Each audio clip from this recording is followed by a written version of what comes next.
ನೀವು ಈ ಫೋಟೋದಲ್ಲಿ ನೋಡ್ತಿದ್ದೀರಲ್ಲ, ಡಿ ಕೆ ಶಿವಕುಮಾರ್ ಅವರ ಪಕ್ಕದಲ್ಲಿ ಕೂತಿದಾರಲ್ಲ, ಇವರೊಬ್ಬರು ಮನಸ್ಸು ಮಾಡಿದ್ರೆ ಡಿ ಕೆ ಶಿವಕುಮಾರ್ ಅವರು ಮುಖ್ಯಮಂತ್ರಿ ಆಗೇ ಆಗ್ತಾರೆ.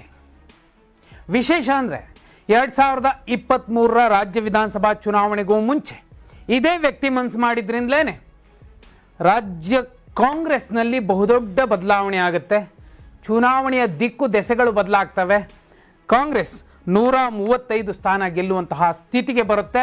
ಡಿ ಕೆ ಶಿವಕುಮಾರ್ ಅವರು ರಿಸಲ್ಟ್ ಬರೋಕೆ ಮುಂಚೆನೆ ಚುನಾವಣಾ ಸಂದರ್ಭದಲ್ಲೇ ನಾವು 135 ಸ್ಥಾನ ಗೆಲ್ತೀವಿ ಅಂತ ಹೇಳೋದಕ್ಕೆ ಕಾರಣವಾಗಿದ್ದು ಇದೇ ವ್ಯಕ್ತಿ ಡಿ ಕೆ ಶಿವಕುಮಾರ್ ಅವರು ಯಾರ ಪಕ್ಕದಲ್ಲಿ ಕೂತಿದಾರೋ ಇದೇ ವ್ಯಕ್ತಿಯಿಂದಾನೇ ಕಾಂಗ್ರೆಸ್ ಇದೀಗ ಮುಖ್ಯಮಂತ್ರಿಯನ್ನ ಬದಲಿಸುವಂತಹ ಸ್ಥಿತಿ ನಿರ್ಮಾಣ ಆದ್ರೂ ಅಚ್ಚರಿ ಇಲ್ಲ. ಸಿದ್ದರಾಮಯ್ಯ ಅವರ ಪರವಾಗಿ ಸಾಕಷ್ಟು ವಿಚಾರಗಳನ್ನ ಹೈಕಮಾಂಡ್ ಮಟ್ಟಕ್ಕೆ ಸಿದ್ದರಾಮಯ್ಯ ಅವರ ತಾಕತ್ತನ್ನ ದಾಖಲೆ ಸಮೇತ ತೋರಿಸಿಕೊಟ್ಟಿದ್ದು ಕೂಡ ಇದೇ ವ್ಯಕ್ತಿ.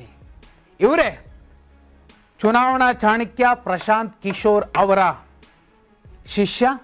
ಸದ್ಯ ಕಾಂಗ್ರೆಸ್ಗೆ, ತೆಲಂಗಾಣದಲ್ಲಿ ಕಾಂಗ್ರೆಸ್ಗೆ ಜೊತೆಯಾಗಿ ನಿಂತು ಕಾಂಗ್ರೆಸ್ ಗೆಲ್ಲಿಸೋದಕ್ಕೆ ಕಾರಣಕರ್ತರಾದಂತಹ ಚುನಾವಣಾ ಚಾಣಕ್ಯ ಸುನೀಲ್ ಕನ್ನುಗೋಲು ಅವರು. ಇದೀಗ ಸುನೀಲ್ ಕನ್ನುಗೋಲು ಅವರ ಸಮೀಕ್ಷೆ ಡಿ ಕೆ ಶಿವಕುಮಾರ್ ಅವರಿಗೆ ಬಹುದೊಡ್ಡ ವರವಾಗುತ್ತೆ. ಸಿದ್ದರಾಮಯ್ಯ ಅವರಿಗೆ ಕಷ್ಟ ಆಗುತ್ತೆ, ಸಂಕಷ್ಟ ತರಬಹುದು. ಯಾಕೆ? ಗ್ಯಾರಂಟಿಗಳು ಸರ್ಕಾರ ಕೊಡ್ತಾ ಇದೆ. ಗ್ಯಾರಂಟಿ ಸರ್ಕಾರದ ಮಧ್ಯೆಯೂ ಕೂಡ ಸಿದ್ದರಾಮಯ್ಯ ಅವರ ಸರ್ಕಾರಕ್ಕೆ ಒಂದು ನೆಗೆಟಿವ್ ವೇವ್ ಸೃಷ್ಟಿಯಾಗಿದೆ. ಇದನ್ನ ಯಾರೋ ಹೇಳ್ತಿಲ್ಲ ನೋಡಿ. ನಾಡಿನ ಪ್ರತಿಷ್ಠಿತ ಪತ್ರಿಕೆಯೊಂದು ಇದೇ ಹೆಡ್ಡರ್ ಇಟ್ಕೊಂಡು ಒಂದು ಸ್ಟೋರಿ ಮಾಡಿತ್ತು, ಇಂಪಾರ್ಟೆಂಟ್ ಸ್ಟೋರಿ. ಆದರೆ ಈ ಸ್ಟೋರಿ ಎಲ್ಲೂ ಕೂಡ ವೈರಲ್ ಆಗಲಿಲ್ಲ. ಜನಮತ ಸಮೀಕ್ಷೆಗೆ ಹೈಕಮಾಂಡ್ ಸೂಚನೆ. ಸಂಯುಕ್ತ ಕರ್ನಾಟಕದ ಈ ಸ್ಟೋರಿಯಲ್ಲೇ ಒಂದು ಸ್ಪಷ್ಟ ಸಬೆಡರ್ ಇದೆ ನೋಡಿ. ಗ್ಯಾರಂಟಿ ಮಧ್ಯೆಯೂ ಸರ್ಕಾರಕ್ಕೆ ನೆಗೆಟಿವ್ ಇಮೇಜ್ ಏಕಿದೆ ಎಂದು ಕನ್ನುಗೋಲು ಸಮೀಕ್ಷೆ. ಸಿದ್ದರಾಮಯ್ಯ ಅವರೇ ಇದ್ದಾರೆ, ಗ್ಯಾರಂಟಿಗಳೇ ಕೊಡ್ತಾ ಇದ್ದಾರೆ, ಆದರೂ ನೆಗೆಟಿವ್ ವೇವ್ ಸೃಷ್ಟಿಯಾಗಿದೆ. ಆಡಳಿತ ವಿರೋಧಿ ಅಲೆ ಇನ್ನೂ 2.5 ವರ್ಷ ಇರುವಾಗಲೇ ಶುರುವಾಗಿದೆ ಅಂದರೆ 2028ಕ್ಕೆ ಏನು ಬೇಕಾದರೂ ಆಗಬಹುದು. ಕಾಂಗ್ರೆಸ್ಸೇ ಬರುತ್ತೆ ಅನ್ನೋದಿದೆಯಲ್ಲ, ಅದು ಕಷ್ಟ ಆಗಬಹುದು. ಇದೇ ಕಾರಣಕ್ಕೆ ಇರಬಹುದು ಡಿ ಕೆ ಶಿವಕುಮಾರ್ ಅವರು ಇನ್ನೊಂದು ಟರ್ಮ್ ಅನ್ನೋ ಕತೆ ಬೇಡ, ನನಗೆ 2.5 ವರ್ಷ ಆದಮೇಲೆ CM ಪೋಸ್ಟ್ ಬೇಕೇ ಬೇಕು ಅನ್ನೋದನ್ನ ಕೇಳ್ತಿದ್ದಾರೆ ಅನಿಸುತ್ತೆ. ವಿಶೇಷ ಅಂದ್ರೆ 2-3 ದಿನಗಳ ಹಿಂದೆ ಮೈಸೂರಲ್ಲಿ ಅನ್ಸುತ್ತೆ ಬಿಜೆಪಿ ರಾಜ್ಯಾಧ್ಯಕ್ಷ BY ವಿಜೇಂದ್ರ ಅವರು ಹೇಳ್ತಾರೆ, ಈಗಲೇ ಚುನಾವಣೆ ನಡೆದ್ರೆ ಬಿಜೆಪಿ 130 ಸ್ಥಾನ ಗೆಲ್ಲತ್ತೆ. ನಿಖಿಲ್ ಕುಮಾರಸ್ವಾಮಿ ಅವರು ಕೋಲಾರದಲ್ಲಿ ಹೇಳ್ತಾರೆ, ಈಗಲೇ ಚುನಾವಣೆ ನಡೆದ್ರೆ JDS ಮತ್ತು ಬಿಜೆಪಿ 180 ಸ್ಥಾನ ಗಳಿಸುತ್ತೆ ಅಂತ. ಯಾಕೆ ಹೇಳ್ತಿದ್ದಾರೆ? ಇದೊಂದು ಸಮೀಕ್ಷೆ ಸಾಕಷ್ಟು ಚರ್ಚೆಯನ್ನು ಹುಟ್ಟು ಹಾಕಿದೆ. ಎರಡೂ ಪಕ್ಷಗಳಲ್ಲಿ, JDS ಮತ್ತು ಬಿಜೆಪಿಯಲ್ಲಿ, ಕಾಂಗ್ರೆಸ್ನಲ್ಲಿ ಆತಂಕವನ್ನು ಸೃಷ್ಟಿ ಮಾಡಿದೆ. 136 ಸ್ಥಾನ ಗೆಲ್ತೀವಿ ಅಂತ ಹೇಳಿದಂತೆ ಡಿ ಕೆ ಶಿವಕುಮಾರ್ 136 ಸ್ಥಾನ ಗೆದ್ರು. ಕಾರಣ ಸುನೀಲ್ ಕನ್ನುಗೋಲು ಅವರು, ಅವರ ಸ್ಟ್ರಾಟಜಿಗಳು. ಇದೀಗ ಅವರದ್ದೇ ಸ್ಟ್ರಾಟಜಿಕ್ ಟೀಮ್ ಸ್ಪಷ್ಟವಾಗಿ ಹೇಳ್ತಿದೆ, ಈಗಲೂ ಕೂಡ ಸಿದ್ದರಾಮಯ್ಯ ಅವರ ಪರವಾಗಿ 29% ಜನ ಇದ್ದಾರೆ.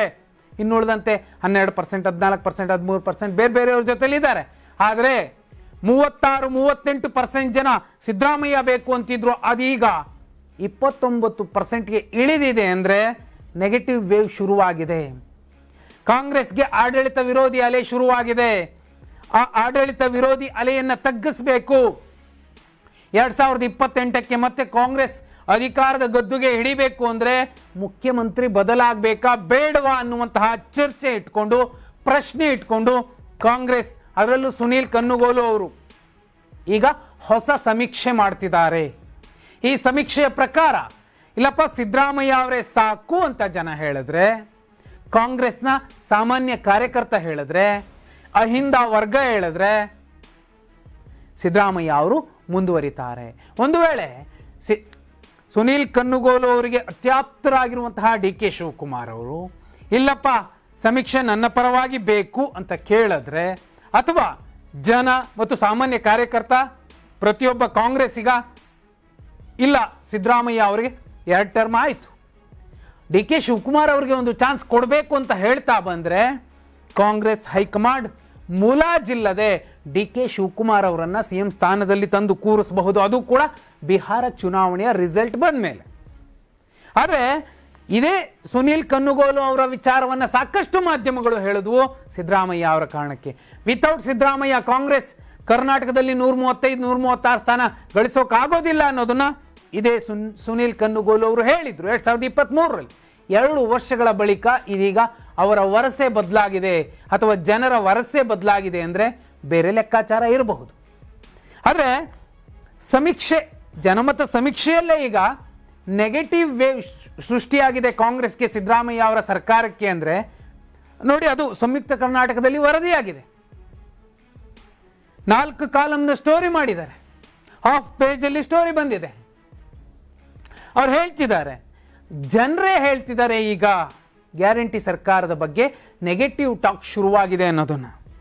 ಅದು ಕೂಡ ಆ ಸಮೀಕ್ಷೆಯನ್ನು ಇಟ್ಕೊಂಡು, ಹೈದರಾಬಾದ್ ಮೂಲದ ಒಂದು ಸಮೀಕ್ಷೆ ಅಂದಿದ್ದು ಇದೆ ಸುನೀಲ್ ಕನ್ನುಗೋಲು ಅವರ ಟೀಮ್ ಅವರೇ ಮಾಡಿದ್ದಂತಹ ಇತ್ತೀಚಿನ ಸಮೀಕ್ಷೆ ಪ್ರಕಾರ ಕಾಂಗ್ರೆಸ್ 80-90ರ ಗಡಿಗೆ ಬಂದು ನಿಂತೋಗುತ್ತೆ, ಬಿಜೆಪಿ 100ರ ಗಡಿ ದಾಟಿ ಹೋಗುತ್ತೆ, ಜೆಡಿಎಸ್ ಕೂಡ ಈಗಿನ ನಂಬರ್ಗಿಂತ ಉತ್ತಮ ನಂಬರ್ ಗಳಿಸುವಂತಹ ಸಾಧ್ಯತೆ ಇದೆ ಈಗ ಚುನಾವಣೆ ನಡೆದ್ರೆ ಅನ್ನುವಂಥದ್ದನ್ನು ಸುನೀಲ್ ಕನ್ನುಗೋಲು ಅವರ ಟೀಮೇ ಹೇಳಿದ್ದು. ಹಾಗಿದ್ರೆ ಸಿದ್ದರಾಮಯ್ಯ ಅವರು ಅನ್ನಭಾಗ್ಯ ಕೊಡ್ತಿದ್ದಾರೆ, ಸಾಕಷ್ಟು ಭಾಗ್ಯಗಳನ್ನು ಕೊಡ್ತಿದ್ದಾರೆ, ಗ್ಯಾರಂಟಿಗಳನ್ನು ಕೊಡ್ತಿದ್ದಾರೆ, 2,000 ರೂಪಾಯಿ ಹಣ ಹಾಕ್ತಿದ್ದಾರೆ ಹೆಣ್ಮಕ್ಳಿಗೆ. ಆದ್ರೂ ಯಾಕೆ ನೆಗೆಟಿವ್ ಶುರುವಾಗಿದೆ? ಆಡಳಿತ ವಿರೋಧಿ ಅಲೆ ಶುರುವಾಗಿದೆ.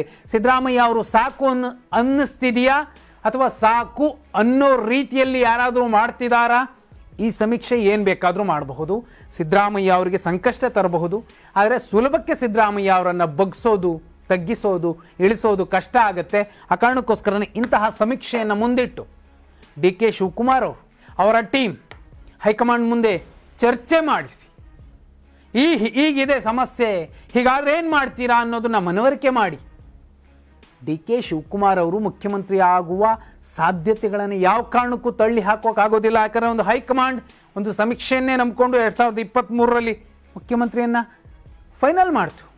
ಯಾಕಂದ್ರೆ ಆ ರಿಸಲ್ಟ್ ಕೂಡ ತರುವಲ್ಲಿ ಅವರ ಪಾತ್ರ ಇತ್ತು ಸಿದ್ದರಾಮಯ್ಯ ಅವರದ್ದು. ಆದರೆ ಈಗ 2.5 ವರ್ಷಗಳ ಬಳಿಕ ಯಾರೇ ಮುಖ್ಯಮಂತ್ರಿ, ಯಾಕಂದ್ರೆ 2013-18ರ ಮುಂದೆ ಇದೇ ಸಿದ್ದರಾಮಯ್ಯ ಮುಖ್ಯಮಂತ್ರಿ ಇದ್ರು, ಒಳ್ಳೆ ಕಾರ್ಯಕ್ರಮಗಳನ್ನು ಕೊಟ್ಟಿದ್ರು. ಆದರೆ 18ರಲ್ಲಿ ಬಂದಿದ್ದು ರಿಸಲ್ಟ್ ಏನು? ಅವರೇ ಒಂದು ಕ್ಷೇತ್ರದಲ್ಲಿ ಸೋಲ್ಬೇಕಾಯ್ತು. ಆಡಳಿತ ವಿರೋಧಿ ಅಲೆ ಅನ್ನೋದು ದೇವರೇ ಬಂದು 5 ವರ್ಷ ರಾಜ್ಯಭಾರ ಮಾಡೋದ್ರೂ ಕೂಡ ನಂತರದ ಚುನಾವಣೆಯಲ್ಲಿ ಅವರ ವಿರುದ್ಧವೂ ಕೂಡ ಆಡಳಿತ ವಿರೋಧಿ ಅಲೆ ಬರಬಹುದು, ಬರಲ್ಲ ಅಂತ ಹೇಳಲಿಕ್ಕೆ ಸಾಧ್ಯವೇ ಇಲ್ಲ. ಹಾಗಿದ್ರೆ ಈ ಸುನೀಲ್ ಕನ್ನುಗೋಲು ಅವರ ಹೊಸ ರಿಪೋರ್ಟ್, ಸರ್ವೆ, ಸಮೀಕ್ಷೆ ಸಿದ್ದರಾಮಯ್ಯ ಅವರ ಪರವಾಗಿ ಬಂದ್ರೆ ಸಿದ್ದರಾಮಯ್ಯ ಅವರು ಉಳಿತಾರೆ, ಇಲ್ಲ ಅಂದ್ರೆ ಡಿ ಕೆ ಶಿವಕುಮಾರ್ ಅವರು ಡಿಸೆಂಬರ್ ಬಳಿಕ, ಹೇಗಿದ್ರು ಸಿದ್ದರಾಮಯ್ಯ ಅವರು ಬಯಸ್ತಿರೋದು ಅದೇ, ದಾಖಲೆ ಮುರಿಬೇಕು, ಅರಸು ದಾಖಲೆ ಮುರಿಬೇಕು, ಮುಗಿದ ತಕ್ಷಣ ಅವರು ಇಳಿಯುವಂತಹ ಸಾಧ್ಯತೆಗಳು ಎದುರಾಗಬಹುದು. ಮತ್ತೆ ಡಿ ಕೆ ಶಿವಕುಮಾರ್ ಅವರು ಮುಖ್ಯಮಂತ್ರಿ ಆಗಬಹುದು. ಸರ್ವೆ ಏನಾಗಬಹುದು? ನಿಮ್ಮ ಪ್ರಕಾರ ಸಿದ್ದರಾಮಯ್ಯ ಮುಖ್ಯಮಂತ್ರಿ ಆಗಬೇಕಾ ಅಥವಾ ಡಿ ಕೆ ಶಿವಕುಮಾರ್ ಅವರಿಗೆ ಒಂದು ಅವಕಾಶ ಕೊಡಬೇಕಾ? ಕಮೆಂಟ್ ಮಾಡಿ.